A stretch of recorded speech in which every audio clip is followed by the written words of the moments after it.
a yau na gane suna da ɗaci, sai wanda yayi za ya gane haka. Ni tantike kan shi na yi rauni, har yanzu na kasa ƙara saiwa. Na gane rabuwa tana da zafi, tana da ɗaci, tana da kuna. Na gane daɗin da ke cikin so, na gane ɗaci shi na misalta. Na ɗauki darasi cikin shi na ƙara gane rayuwa tana da girma. Na gane komai yana da farko yana da ƙarshe a rayuwata. Na gane Allah ke ba da komai a lokaci sanda ke bukata.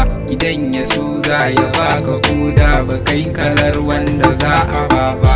Idan ya so zai hana ka ba wanda za ya ce dan me hakan ba.